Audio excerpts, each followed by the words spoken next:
तुम्ही एकदा सगळेजण काय करायचं ते करून घ्या, शांत व्हा, नंतर काय माझं कन्फ्युजन तयार होतं, मग मला बोलता येत नाही. बसून घ्या बरं. तुम्ही सगळे तयार ना, सगळं तयार होऊ द्या, नंतर ते कन्फ्युजन. लाडकी बहीण बंद करणार. आता औरंगजेब सुरू केलं. चला सर, राज ठाकरे असे म्हणाले की औरंगजेबाच्या कबरीवरील सजावट काढून टाका आणि तिथे मोठा बोर्ड लावा. मराठ्यांना संपवायला आलेला औरंगजेब इथं गाडला, तोच खरा इतिहास असेल. औरंगजेबाच्या बाबतीमध्ये अनेक लोक आपले तर्क लावतात. आमची जी काही भूमिका आहे ती एक अत्यंत वेगळी आहे. औरंगजेबाला मारलं गेलं नाही. औरंगजेबाचा जो मृत्यू झाला तो नगरला झालेला आहे, जे आजचं अहिल्यादेवी नगर आहे. आणि औरंगजेबाने त्याच्या काळामध्ये त्याने घेतली ती जागा, त्या ठिकाणी स्वतःची म्हणजे डेड बॉडी ज्याला म्हणतो तिथं त्या असावी असं त्याचं एकंदरीत स्वप्न होतं. आणि म्हणून नगरला मेल्यानंतर त्याला पुरायला संभाजीनगरला आणलं. म्हणून औरंगजेबाला गाडलं किंवा औरंगजेबाला आम्ही कुणी गाडलंय अशातला काही भाग नाही आहे. हा चुकीचा इतिहास कोणतरी त्यांना सांगितलेला आहे. औरंगजेबची कबर तिथं नसावी याच्या मागचं कारण एक आहे की त्यांनी शिवाजी महाराजांचा काळ वेगळा होता, त्याच्यानंतर संभाजी महाराजांचा काळ आहे. आणि त्या काळामध्ये संभाजी महाराजांचे जे हालाल करून मारलंय तो प्रसंग आमच्या डोळ्यासमोर नेहमी नसावा या दृष्टिकोनातून आम्ही त्याच्यावर केलेलं भाष्य आहे की आम्हाला तिथं औरंगजेबची कबर नको. त्याला आम्ही गाडले का तर नाही गाडलं आम्ही, त्याने स्वतःला तिथं गाडून घेतलेलं आहे. म्हणून तो इतिहास आम्हाला पुसायचा आहे, हे त्याच्या मागचं आमचं धोरण होतं. त्यात राजकारणाचा भाग येत नाही. तुमच्या हातात सुसंस्कृत राज्य आले, चांगल्या पद्धतीने मराठी माणसाकडे पाहणार असाल तर आमचा पाठिंबा आहे, असं राज ठाकरेंनी मुख्यमंत्र्यांना आवाहन केले.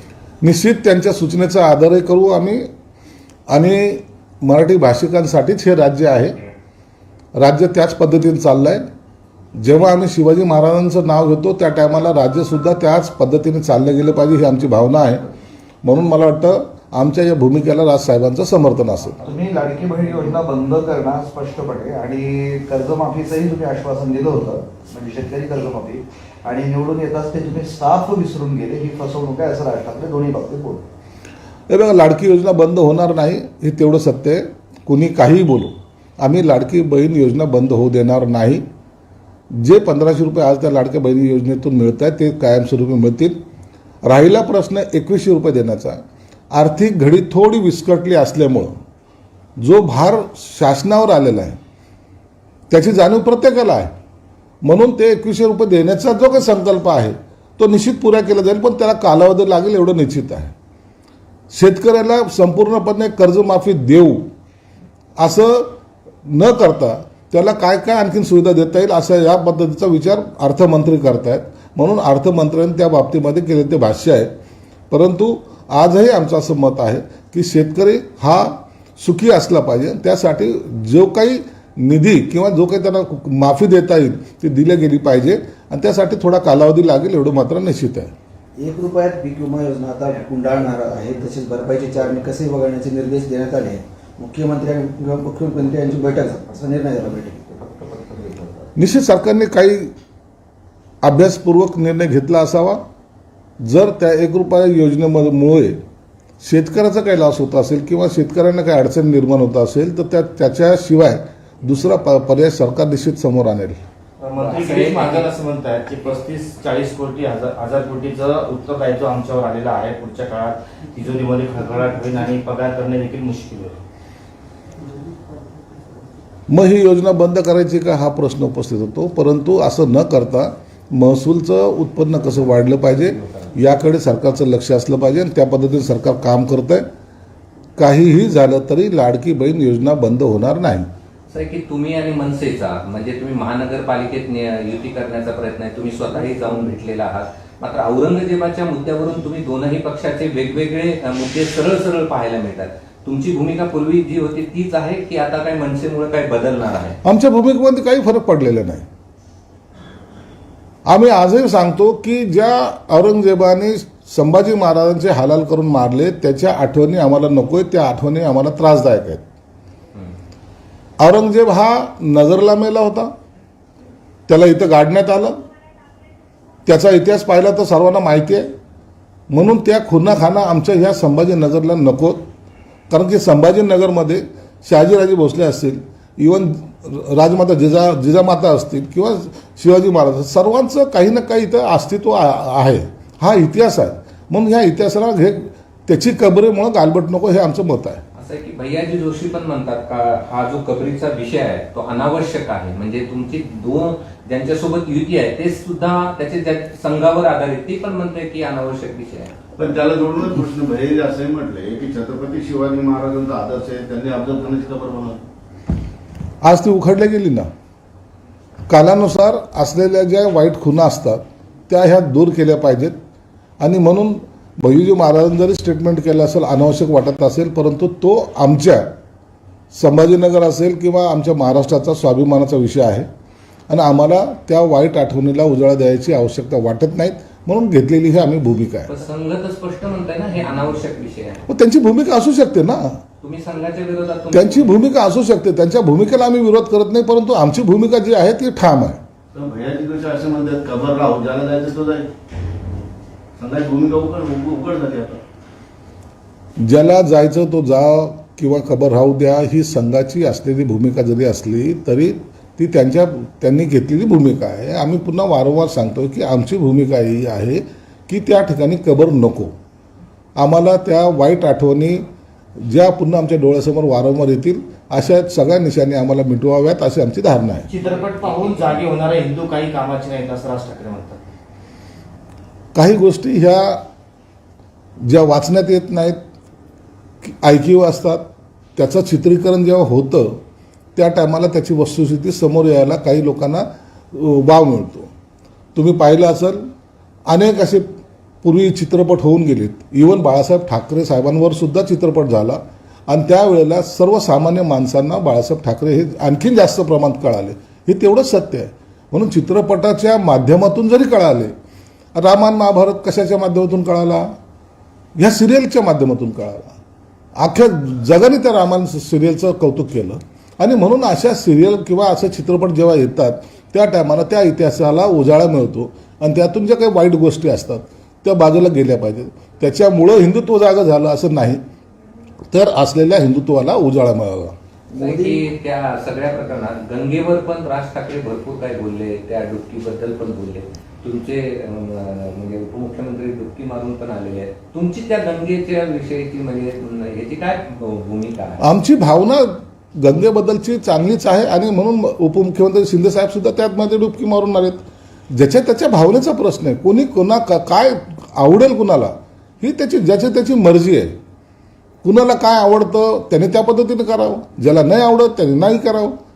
भारत देशाची लोकसंख्या 140 कोटीच्या आसपास आहे, परंतु 50 कोटी लोकांना वाटलं की तिथं जावं, 50 कोटी लोक गेले.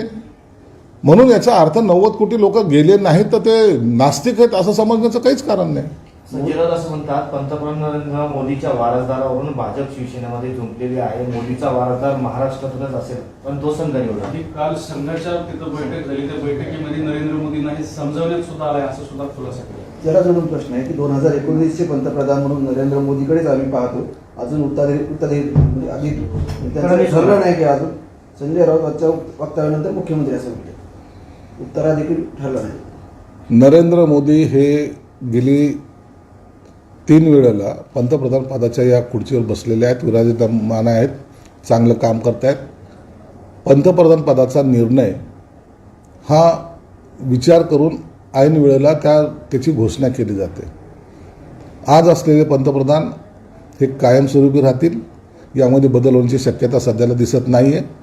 आणि जर त्यांच्या पक्षाने जर काही निर्णय घेतला तर तो त्यांचा अंतर्गत विषय असेल. परंतु पंतप्रधान कोण असावा यावर आज चर्चा करण्यामध्ये काहीही अर्थ नाही आहे. हे ठरवणारे भाजपचे नेते किंवा त्यांच्या संघ परिवाराचे नेते असतील. त्याच्याशी तुम्ही केलेलं वक्तव्य किंवा तुम्ही सांगितलेलं भाकीत हे त्याच्याशी काहीच त्याचा संबंध नाही आहे. देवेंद्र फडणवीस शक्यता वाटत नाही तुम्हाला? कोण असावं हा त्यांच्या पक्षाचा अंतर्गत प्रश्न आहे. म्हणून कोण असावं हे ठरवण्याचा अधिकार ना मला आहे ना पुन्हा इतर पक्षांना आहे. अधिकाराचा विषय नाही साहेब. वारसदार म्हणून तुम्ही देवेंद्र फडणवीसांकडे कसं बघता? कोणीही वारसदार झालं तर त्यांनी भारताची धुरा सांभाळावी आणि चांगल्या पद्धतीने सरकार चालवावं हीच आमची भावना असेल. पण मोदींचा उत्तराधिकारी उत्तर प्रदेश का महाराष्ट्र हा चालत असताना देवेंद्र फडणवीस या पद्धतीने कारवाई करतात, बुलडोजर चालवतात, त्यांना युपीच्या योगींपेक्षा मी जास्त आक्रमक हे दाखवण्याचा प्रयत्नाचं इम्तियाज दिलेला आहे. महाराष्ट्राचा पंतप्रधान व्हावं ही महाराष्ट्राच्या सर्वसामान्य जनतेची इच्छा सुद्धा असते. ती इच्छा आताच नाही तर यापूर्वी सुद्धा अनेक वेळेला व्यक्त झालेली आहे. शरद पवार सारखे ज्येष्ठ नेते सुद्धा पंतप्रधानांच्या शर्यतीमध्ये होते. यशवंतराव चव्हाणासारखे सुद्धा पंतप्रधानांच्या शर्यतीत होते आणि म्हणून महाराष्ट्राचा पंतप्रधान झाला तर महाराष्ट्राच्या जनतेला अभिमानच वाटेल. परंतु त्याचा अर्थ आत्ताच्या घडीला काढणं हे योग्य होणार नाही. विजय वडेट्टीवार म्हणाले तुम्ही गुढी उभारत नाही, गुढीपाडव्याच्या आदल्या दिवशी छत्रपती संभाजी महाराजांची हत्या झाली, आम्ही काय आनंदाची गुढी उभारायला असं त्यांचं वक्तव्य. वडेट्टीवार आता कोणत्या पक्षात हेच कळत नाही आणि कोणतं संस्कृती ते मानतात ते मला माहीत नाही. परंतु निश्चित त्यांनी काल गुढी उभारली नसेल, परंतु आज ते इतर धर्माच्या नेत्यांच्या कार्यक्रमाला निश्चित गेले असावेत.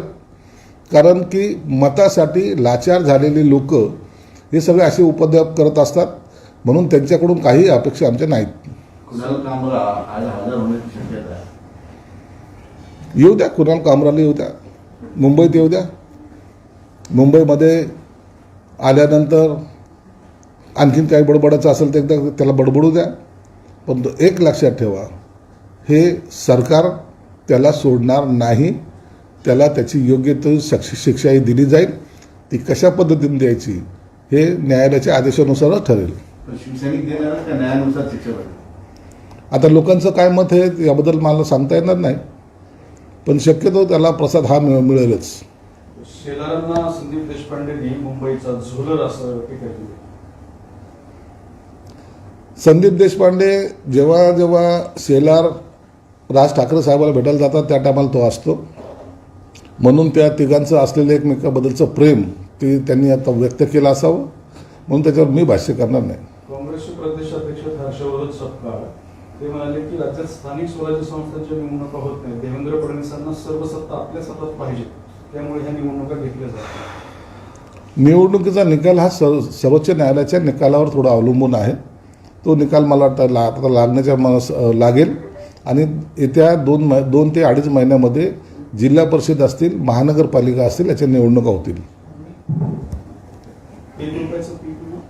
झालं.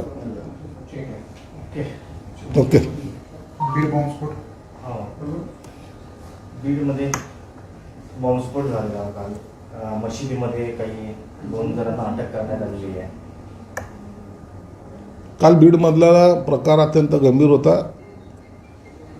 आजही ज्यांना अटक केलेली त्यांच्याकडून अनेक प्रकारची माहिती उपलब्ध करून घेण्याचं काम पोलीस करतायत आणि एखादा घटनेचा तपास चालू असताना त्याच्यावर भाष्य करणं योग्य होणार नाही. मुख्य नमाज पठणाच्या नंतर काही तरुणांनी हातामध्ये SDPIचं बॅनर घेतलं आणि फ्री फिलिस्तीनची घोषणाबाजी केल्या होत्या. संभाजीनगरमध्ये काही अतिरेकी स्वभावाचे लोक आहेत, काही बांगलादेशी आहेत आणि संभाजीनगर अशांतता कशी इथे माजेल असा प्रयत्न काही लोक करत आहेत. परंतु पोलिसांनी कडेकोट बंदोबस्त ठेवल्यामुळे कोणताही अनुचित घटना या शहरामध्ये घडणार नाही याची आम्ही काळजी घेतोय. आता तुम्ही वर आहात, पण मात्र जे वर गेलं ते खाली येणार आहे, थोडा धीर धरा असं पद्धतीने विद्यार्थ्यांनी सरकारच्या सत्ताधाऱ्यांना सांगितलेलं आहे. आम्ही वर गेलेलो आहोत का खाली गेलेलो आहोत, फक्त त्यांची नैया डुबलेली आहे एवढं मात्र निश्चित आहे. आणि डुबलेल्या नैयातून त्यांना आता वर येता येणार नाही हे तुम्हाला दिसून आलेलं आहे. राज ठाकरेंवरती ते म्हणाले, राज ठाकरे म्हणाले की कब्र लावू द्या, बोर्ड लावा. तेच मी म्हटलं असतं तर मला देशद्रोही ठरवलं असतं. त्यांनी म्हटलं आता कोणी काही बोलणार नाही. राज ठाकरेंचा बोलण्याचा अँगल वेगळा होता. इम्तियाज बोलतो त्याचा अँगल वेगळा आहे. इम्तियाजचे नातेवाईक औरंगजेब आहेत, राजसाहेबाचे काही नातेवाईक नाहीत. राजसाहेबांनी वेगळ्या पद्धतीने बोललं ते समजायला त्यांना वेळ लागेल. एक राज ठाकरेंचा शेवटचं होतं, ते म्हणतात की पर्यावरणाची खूप हानी होते, आपण जे अंत्यविधी करतो त्यात लाकडं जाळले जातात, तसं तर त्याऐवजी आपण विद्युत बत्ती वापरावी आणि राज्य सरकारने यासाठी पुढाकार घेण्याची गरज आहे. अनेक ठिकाणी विद्युत वाहिन्या ज्या आहेत, वाहिन्या ज्या आहेत त्या टाकल्या गेलेल्या आहेत. परंतु संस्कृतीचा जो पगडा आजही हिंदू मनावर आहे तो काही अंशी आता कमी व्हायला वेळ लागेल, परंतु कालांतराने हे करणं गरजेचं ठरेल आणि त्याची सुरुवात मला वाटतं आपल्याकडे झालेली आहे, परंतु याला लागणारा कालावधी किती लागेल हे आजच्या घडीला सांगता येणार नाही.